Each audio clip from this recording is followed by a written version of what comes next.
다 함께 사도신경 고백함으로 4월 27일 수요일 부활절 기도 여행을 시작하겠습니다. 나는 전능하신 아버지 하나님, 천지의 창조주를 믿습니다. 나는 그의 유일하신 아들, 우리 주 예수 그리스도를 믿습니다. 그는 성령으로 잉태되어 동정녀 마리아에게서 나시고 본디오 빌라도에게 고난을 받아 십자가에 못 박혀 죽으시고 장사된 지 사흘 만에 죽은 자 가운데서 다시 살아나셨으며 하늘에 오르시어 전능하신 아버지 하나님 우편에 앉아 계시다가 거기로부터 살아있는 자와 죽은 자를 심판하러 오십니다. 나는 성령을 믿으며 거룩한 공교회와 성도의 교제와 죄를 용서받는 것과 몸의 부활과 영생을 믿습니다.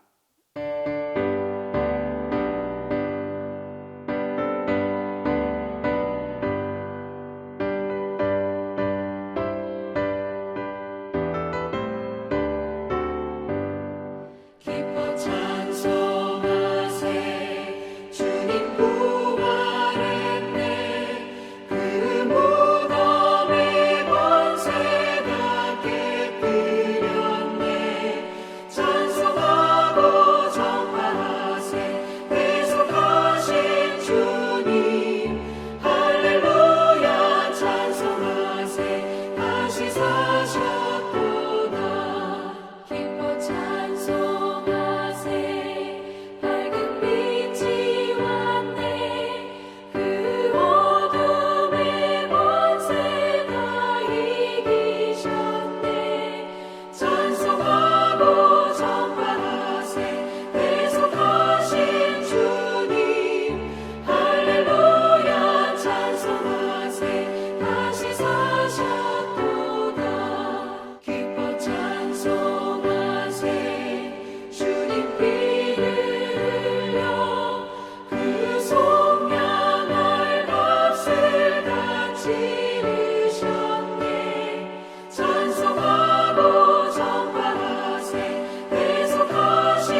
우리에게 주신 하나님 말씀은 사도행전 1장 1절에서 8절입니다.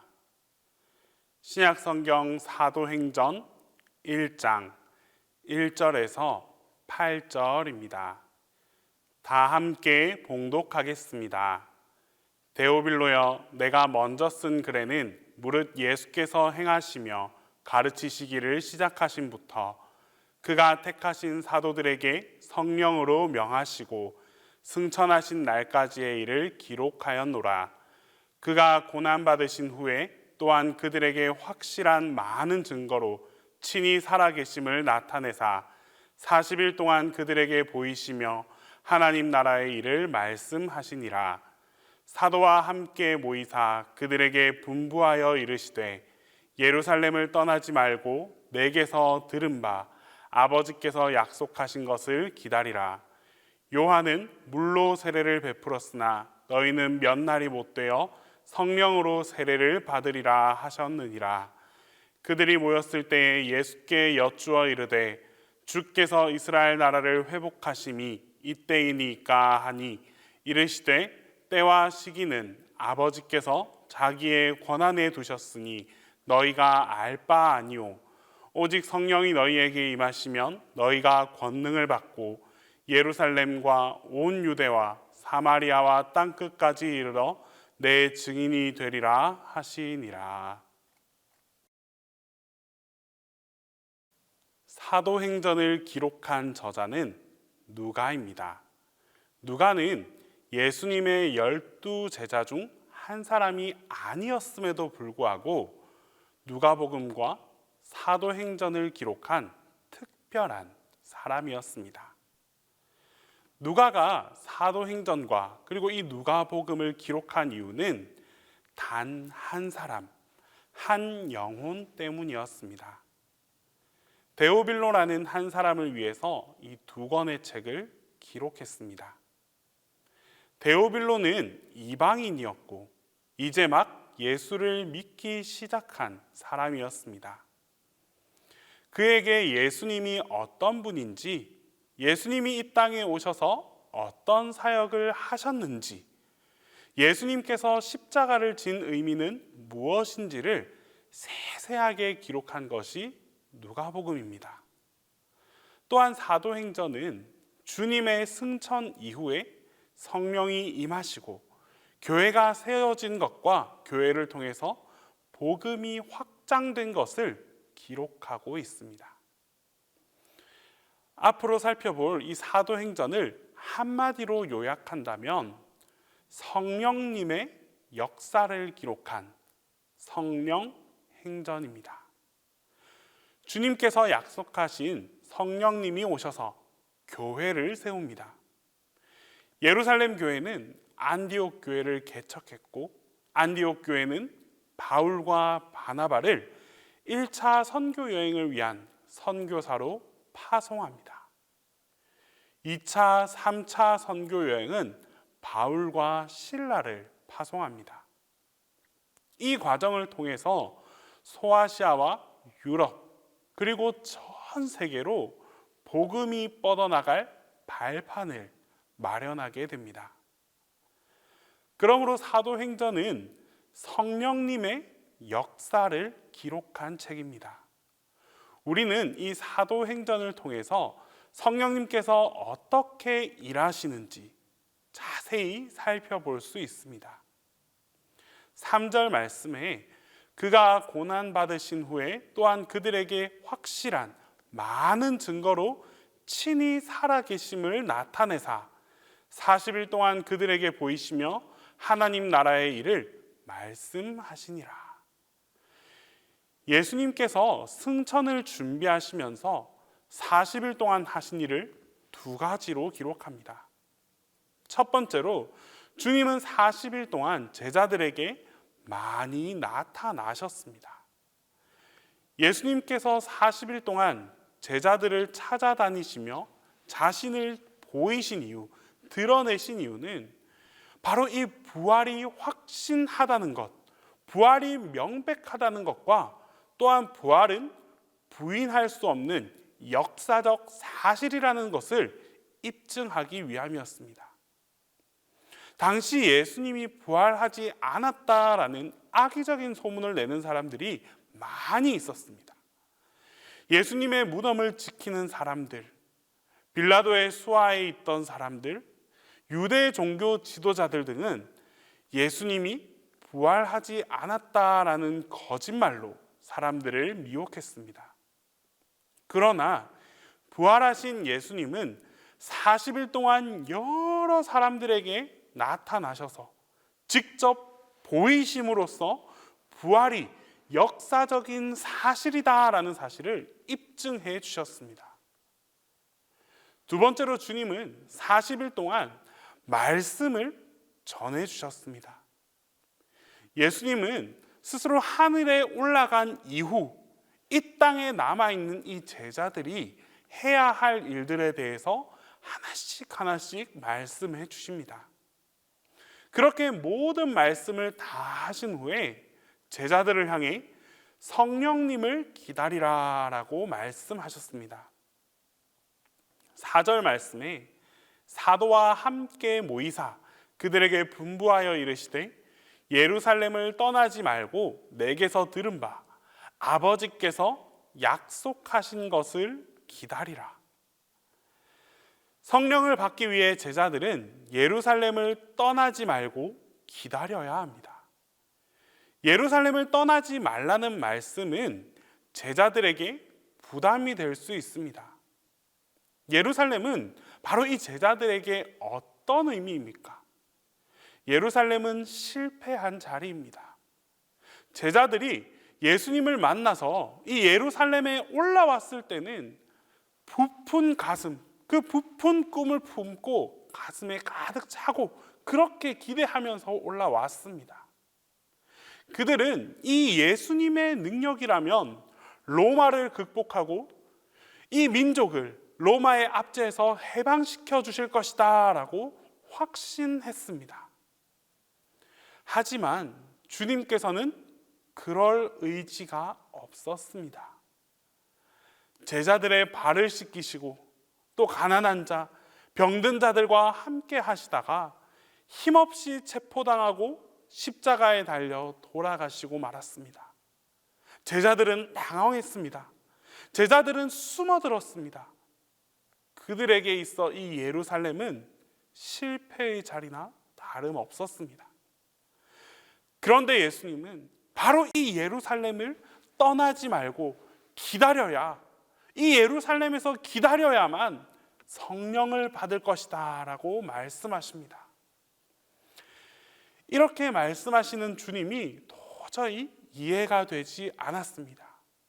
하지만 역설적으로 실패한 자리에 성령이 임하고 실패한 자리에 하나님께서 역사하심을 우리는 잘 알고 있습니다. 모세를 한번 떠올려 봅시다. 모세가 이집트 왕자로 살았던 시절, 그는 인격적으로 하나님을 만나지 못했습니다. 하지만 미디안 광야로 도주한 상태에서 장인 이드로의 양을 치고 목축하면서 나이가 80이 지나서야 그는 하나님을 만나는 놀라운 경험을 하게 되었습니다. 결국 그는 바로 이 실패한 자리에서 하나님을 만나게 되었습니다. 오늘 우리에게도 이 현상은 동일합니다. 사업이 어려워서 사업 실패를 눈앞에 두고 하나님께 살려달라고 기도하다가 하나님을 인격적으로 만난 사람들이 있습니다.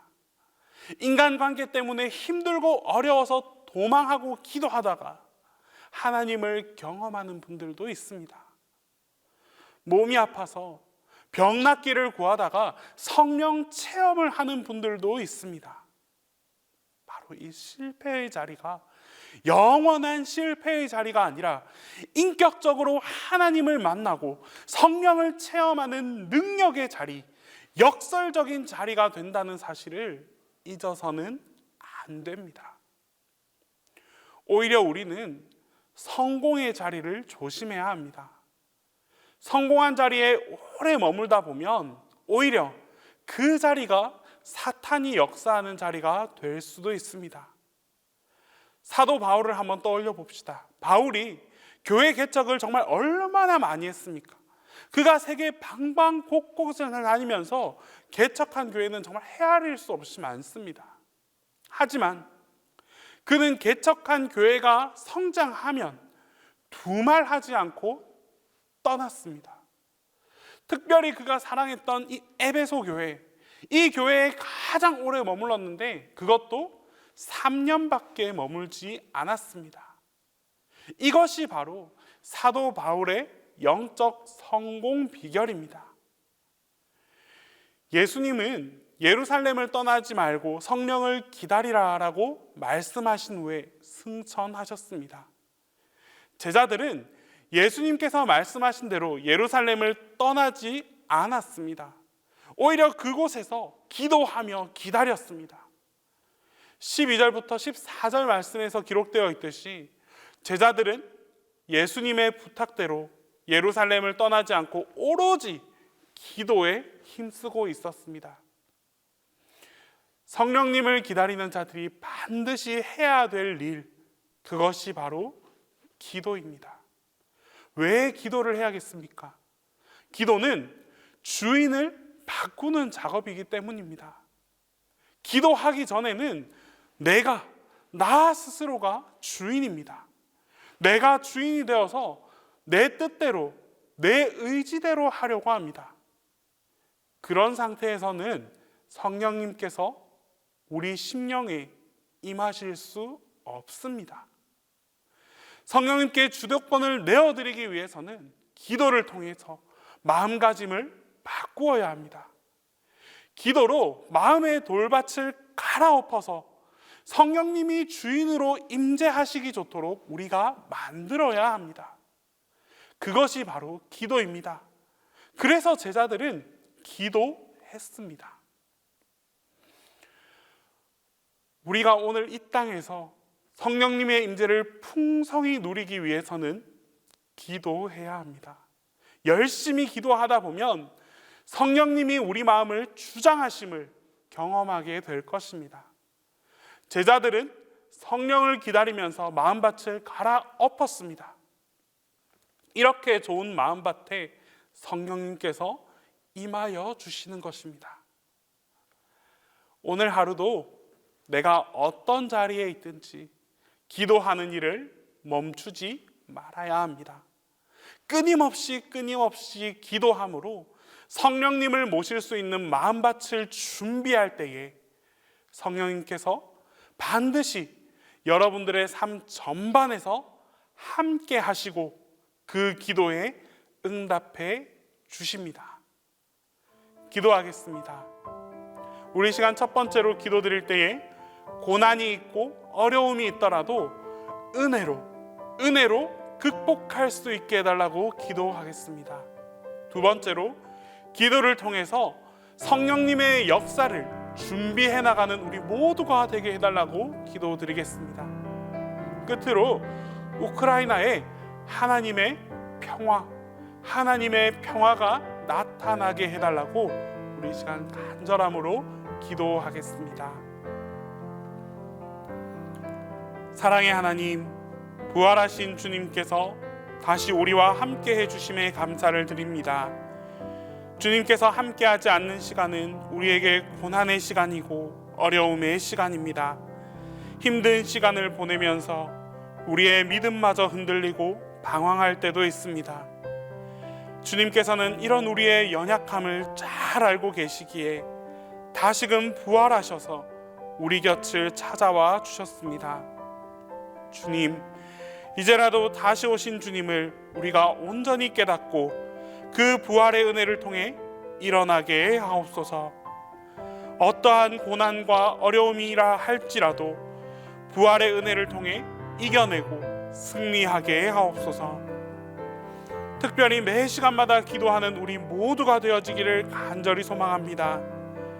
주님의 역사를 기다리고 주님의 도우심을 소망하면서 주님을 향해 기도하지 않는다는 것은 큰 착각임을 우리는 잘 알고 있습니다. 매일매일의 삶 속에서 기도의 열심을 쌓게 하시고 기도를 통해 우리의 마음을 기경할 수 있도록 함께해 주시옵소서. 그리하여 내가 먼저 주님의 역사하심을 미리 준비할 수 있는 주님의 자녀가 되게 하옵소서. 주님, 이 시간 우크라이나의 눈물을 기억하며 기도합니다. 여러 시간이 흘렀지만 아직도 전쟁이 끝나지 않고 있습니다.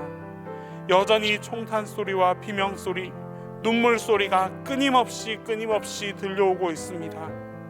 주님, 하루속히 우리의 간절한 기도에 응답하여 주셔서 우크라이나에 하나님의 평화가 임하게 하옵소서. 그 어떤 이유라도 전쟁은 답이 될 수 없음을 깨닫게 하시고 이전까지의 모든 아픔과 눈물들을 주님께서 친히 위로하여 주시옵소서. 담임 목사님께도 영육간의 강건함을 덧입혀 주옵소서. 육신의 피로를 물리쳐 주시옵고 마음의 고민까지도 주님께서 다 해결하여 주시옵소서. 그리하여 하나님께서 주시는 평안함 속에서 하나님의 사역을 충실하게 잘 감당하게 나가게 하여 주시옵소서. 이제 주님께서 가르쳐 주신 기도를 다 함께 하겠습니다. 하늘에 계신 우리 아버지, 아버지의 이름을 거룩하게 하시며 아버지의 나라가 오게 하시며 아버지의 뜻이 하늘에서와 같이 땅에서도 이루어지게 하소서. 오늘 우리에게 일용할 양식을 주시고 우리가 우리에게 잘못한 사람을 용서하여 준 것 같이 우리 죄를 용서하여 주시고 우리를 시험에 빠지지 않게 하시고 악에서 구하소서. 나라와 권능과 영광이 영원히 아버지의 것입니다.